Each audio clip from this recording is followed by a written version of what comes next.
Dusubire mu gitabo cyo kuva ibice bibiri umurongo wa 23. Kuva gitabo cyo kuva ibice bibiri umurongo wa 23. Turi ku ijambo twatangiye kuwa gatatu kuba tari bahari rivuga ngo Uwiteka Imana y'isezerano. Niryo jambo turimo tuganira. Uwiteka Imana yacu, Imana y'isezerano. Dusome rero kuva ibice bibiri umurongo wa 23. Abisirayeli batakira Imana irabumva, ni ku mutwe w'amagambo uvuga. Hashize iminsi myinshi umwami wa Egiputa aratanga. Abisirayeli banihishwa n'uburetwa bakoreshwaga, barataka. Gutaka batakishwa n'uburetwa kurazamuka kugera ku Mana. Imana yumva umuniho wabo, yibuka isezerano ryayo yasezeranye na Aburahamu na Isaka na Yakobo. Imana ireba Abisirayeli imenya uko bameze. Amen. 24. Imana yumva umuniho wabo, iwumvise ngo biyitera kwibuka isezerano ryayo yasezeranye na Aburahamu na Isaka na Yakobo. Imana ireba uko Abisirayeli bamerewe maze iramanuka irabakiza. Munyemere tujye mu gitabo cya Matayo, ubutumwa bwiza bwa Yesu Kristo kubwanditswe na Matayo. Yego, bice 22. Ubutumwa bwiza kubwanditswe na Matayo, ariko n'ubwa Yesu Kristo, n'ubwa Yesu bwanditswe na Matayo. Ibice 22. Ku murongo wa 41 haranditse ngo Yesu ni umwana wa Dawidi. Abisirayeli bagiteranye, Yesu arababaza ati, ibya Kristo mubitekereza mute? Ni mwene nde? Baramusubiza bati, ni mwene Dawidi. Arababaza ati, nuko rero niki cyatumye Dawidi yabwirijwe n'umwuka amwita umwami we? Ati, Uwiteka yabwiye umwami wanjye ati, icara iburyo bwanjye ugeze aho nzashyira abanzi bawe munsi y'ibirenge byawe. Nuko ubwo Dawidi amwita umwami we, none abasha ate no kuba umwana we? Ntihagira umuntu wabasha kumusubiza ijambo, ndetse uhereye uwo munsi nta muntu watinyutse kongera kugira icyo amubaza. Amen. Tugiye kuganira nk'uko nabivuze, twaganiriye ijambo rivuga ngo Imana, Uwiteka Imana yacu ni Imana y'isezerano. Ariko tugiye kuvuga gace gato ku Mana y'isezerano kitwa ubudahemuka bwayo. Ubudahemuka bw'Imana mu kurinda no gusohoza isezerano ryayo. Ubwo mbega tugiye kwiga faithfulness, la fidelité, ubudahemuka bw'Imana. Imana ishimwe. Mu Kirundi bavuga ubwizigirwa, muri Bibiliya ijambo Bibiliya yera babyita ubwizerwa bw'Imana. Ariko mu Kinyarwanda cyiza ni ubudahemuka bw'iki? Bw'Imana. Imana yacu ishimwe. Imana yacu ni Imana y'isezerano. Biragoye kubona izina rimwe gusa wakwita Imana, biragoye.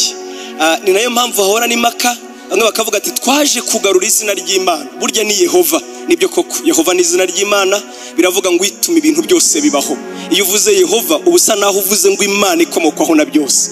Abandi atoya izina rye n'Uwiteka. Nibyo koko, yahozeho mbere na mbere, ariho kandi azahoraho. Ntagira itangiriro, ntagira iherezo. Iyo tuvuze ibihe tuba tuvuze we. Imana ishimwe. Abahanga n'abakoze amateka bajye bagerageza kutwigisha bakavuga ngo meme préhistoire, meme avant préhistoire Imana yari ihari. N'igihe tutari twakamenya kubara, n'igihe izuba ritari ryakabaho, n'igihe igitondo kitari cyagatandukana nijoro. Urabona Bibiliya tubwira ngo izuba ryaremwe ku munsi wa 4 ndetse n'ukwezi. Bibiliya ikavuga ngo ntabwo ibyo ngibyo Imana yabiremeye kugira ngo bitubere umucyo, ngo ahubwo yabiremeye kugira ngo bitubere ibimenyetso tubaraho dushingiyeho ibihe. Niyo mpamvu tuvuga ngo mu kwezi kwa mbere, mu kwezi kwa kabiri, ibyo byabereyeho gusa kutwereka ibihe. Mbere y'uko izuba n'ukwezi bibaho, umucyo n'umwijima, amanywa n'ijoro bitarabaho, iyo yari iriho. biragoye kuvuga ngo ni iyihe rero, irahebuje birenze ubwenge bwacu. Imana ishimwe. Bagiye bayivuga, yagiye yiyereka abakozi bayo. Ndibuka ubwo yereka Aburahamu amaze kubona igitambo, aravuga ngo utuma ibintu byose bibaho, noneho na hano ambereye Imana ibona byose, amwita Jehova Yire. Imana kizabonwa, Imana itanga, Imana itanga nyine. Haleluya. Utuma ibintu byose bibaho aratanga. Izina rye rirahebuje. Ariko muri ayo mazina agira, Imana igira n'izina ryitwa ngo ni Imana y'isezerano. Amen. Ni Imana y'iki? Nshuti yanjye, Imana ihimbazwe ko Imana yacu ari Imana y'isezerano. Byakatugoye kuyikurikirana, byatugora kuyizera. Ubukristo, burya umukristo utaramenya, turaza kubiganira, utaramenya yuko Imana ari y'isezerano ashobora gushidikanya. Ashobora kugira gute? Gushidikanya. Ku bantu babi Burayi, cyane cyane mu bihugu byateye imbere nk'i Burayi cyane cyane, ugerayo ukababara cyane. Abantu bazi ko twarindagiye, abantu barakure bakabona wararindagiye, ndetse rimwe na rimwe kuba umukristo bakabifatanya bakabyitiranya nuko turi Abanyafurika. Mbega bakavuga ngo bari abantu baracyari inyuma mu majyambere. Buriya ni inzara ibakoresha biriya. Bazi ko ibintu twiringira ari amafuti, ni ibitekerezo, ni filozofi y'Abisiraheli, ni amateka yabo. Abandi bakavuga ngo Abaroma babikoresheje kugira ngo bategeke isi. Ni uburetwa. Bavandimwe, ntabwo ari ibyo ngibyo. Dufite Imana y'amasezerano, dufite Imana yaremye ibintu byose, dufite Imana rurema, dufite Imana yaduhamagaye, kandi ibyacu ntabwo ari aha bicira, ibyacu ntabwo ari aha birangirira. Ubukristo iyo ugiye ukabufatanya n'ibintu, ubukristo iyo ugiye ukabufatanya no kugira umugabo, no kugira umugore, no kugira akazi, no kwiga, navuga ngo iki, no kugira ibyo abantu bagira, nagira ngo mbanze mbibutse, Imana irabitanga. Ntacyo dufite itaduhaye. Imana itanga abagore, Imana itanga abagabo, Imana itanga amafaranga, Imana itanga promotion, Imana itanga amashuri, Imana itanga icyubahiro. N'aba bandi batayishima ntacyo bafite batahawe nacyo nayo nako. Ariko ubukristo burenze ibyo, kuko mu by'ukuri ubifite agera kibaza ngo naba nkeneye iki ku Mana. Turi kujyana? Nkuko navuze, ugera muri biriya bihugu by'i Burayi bakakubwira ngo mutwereke aho Imana tuyikeneye. Imana tuyikeneye hese? Urabona baba barubatse systeme z'ubuzima aho bakubwira ngo niyo utaba ufite amafaranga hari uburyo wayabona. Basa n'ababonye ubuzima ku buryo bibwira ko badakeneye Imana. Dukeneye Imana kuko ari isezerano birenze ubu buzima turimo. Amen. Ndashimira Imana, nimbivuga muranyanga, ndashimira Imana ko abantu bapfa. Shimira Imana ko tuzapfa. Nabonye ikintu kiducisha bugufi, nabonye ikintu tugeraho tukavuga ngo kikadutera ubwoba, basi ubwibone bugaceceka, umuntu agatuza. Imana ishimwe ko dupfa. Ndabizi mwese abahana bavuga turagapfa wenyine, ni hahandi nawe uzankurikira, ni hahandi uzankurikira. Napfa mbere uzakurikira tu. Ntabwo tuzapfa, tuzarama. Nkwifurije 200, ariko kwa 201 utakuya tu. Imana ishimwe ko dupfa yo kabyara.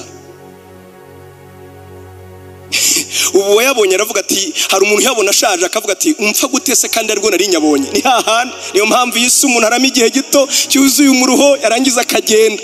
Ariko Imana nanone ihimbazwe yuko muri Kristo Yesu ubu buzima ari umwitozo gusa, tuzazuka. Imana ishimwe cyane. Imana ihimbazwe ko yadusezeranije ikintu si cyayinaniye. Hari wambwiye ngo muri Amerika, ubyo n'ukuri, basigaye abakire batanga amafaranga bakavuga ngo nimpfa nimuzanshyingure, muzambike neza. Ahari siyansi izageraho ibona igisubizo cyo kongera kugarura abantu mu buzima. Urumva bakeneye ubuzima, ntibazi uburyo tububona, yuko muri Kristo Yesu harimo isezerano ryo kuzuka. Haleluya. Abo tutari kumwe rero, Imana yacu ni Imana y'isezerano. Imana y'iki? Isezerano. Ihimbazwe, ihimbazwe. ihimbazwe ko abapfuye bazazuka, ihimbazwe kuduha ibyiringiro birenga ubu buzima, ihimbazwe yuko ibyacu ataraha bicira, ihimbazwe yuko mu myaka 80 twaramye tuzaguherekeza tutarira, n'ukwiza 49 ntago tuzaba turira. Reka da tuvuga ngo araruhutse. Urumva Imana yamuhaye kurama 90 gusa iyi ngiyi, kandi Mose yaravuze ngo twebwe ngo yaragabanijwe ngo iba 70 nitugira intege zaba 80. Uzi impamvu umuntu abatangiye gusubira inyuma, ubuzima buba butangiye kumucika mu mutwe, yibagirwa, atangiye gususumira, bigenda bimera kwa kundi. Ariko Imana ishimwe yuko tuzazuka tukabaho ubuzima. Mu by'ukuri ubukristo butakaje iyo point, ubukristo butakaje icyo kintu buhinduka idini. Icyo ni cya mbere. Cya kabiri, ubukristo butakaje icyo kintu uragenda bugahinduka association, uragenda bugatakaza impamvu yabwo. Kuko ibyo wavuga byose hano byiza umuntu yaguha, byiza wabona n'abandi hanze barabigira, hari ubundi buryo babigira kandi batizera Yesu. Sibyo byonyine, ariko nabonye hari ibintu bibiri ubukristo bwaduhaye kuruta ibindi bitandukanyeho n'andi madini. Icya mbere ni uko ubukristo bwaduhaye ko Imana iba data.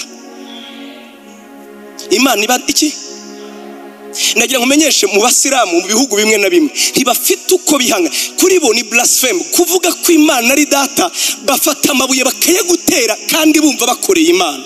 Na Yesu ku musaraba bamushinja, baravuze ngo icyo tumuziza ngo yatinyutse no kuvuga ko Imana ari se bwite.